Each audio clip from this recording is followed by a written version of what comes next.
ഈശോമിശിഹായ്ക്ക് സ്തുതിയായിരിക്കട്ടെ. 132 സങ്കീർത്തനം. ദാവീദിന് നൽകിയ വാഗ്ദാനം. കർത്താവേ, ദാവീദിനെയും അവൻ സഹിച്ച കഷ്ടതകളെയും ഓർക്കണമേ. അവൻ കർത്താവിനോട് ശപഥം ചെയ്തു, യാക്കോബിൻ്റെ ശക്തനായവനോട് സത്യം ചെയ്തു. കർത്താവിന് ഒരു സ്ഥലം, യാക്കോബിൻ്റെ ശക്തനായവൻ ഒരു വാസസ്ഥലം കണ്ടെത്തുന്നതുവരെ ഞാൻ വീട്ടിൽ പ്രവേശിക്കുകയോ കിടക്കയിൽ ശയിക്കുകയോ ഇല്ല. ഞാൻ എൻ്റെ കണ്ണുകൾക്ക് ഉറക്കമോ കൺപോളകൾക്ക് മയക്കമോ കൊടുക്കുകയില്ല. എഫ്രാത്തായിൽ വച്ച് നാം അതിനെപ്പറ്റി കേട്ടു. യാറിലെ വയലുകളിൽ അതിനെ നാം കണ്ടെത്തി. നമുക്ക് അവിടുത്തെ വാസസ്ഥലത്തേക്ക് പോകാം, അവിടുത്തെ പാദപീഠത്തിങ്കൽ ആരാധിക്കാം. കർത്താവെ, എഴുന്നേറ്റ് അവിടുത്തെ ശക്തിയുടെ പേടകത്തോടൊപ്പം അങ്ങയുടെ വിശ്രമസ്ഥലത്തേക്ക് വരണമേ.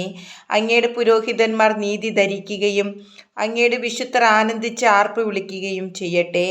അങ്ങയുടെ ദാസനായ ദാവീദിനെ പ്രതി അങ്ങയുടെ അഭിഷിക്തനെ തിരസ്കരിക്കരുതേ. ദാവീദിനോട് കർത്താവ് ഒരു ശപഥം ചെയ്തു, അവിടുന്ന് പിന്മാറുകയില്ല.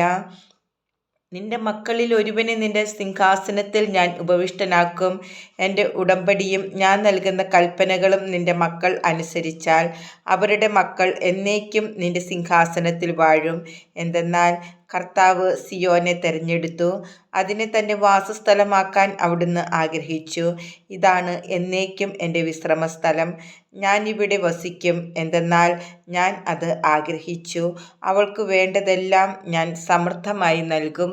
ഞാൻ അവളുടെ ദരിദ്രരെ ആഹാരം നൽകി സംതൃപ്തരാക്കും. അവളുടെ പുരോഹിതന്മാരെ ഞാൻ രക്ഷയണിയിക്കും.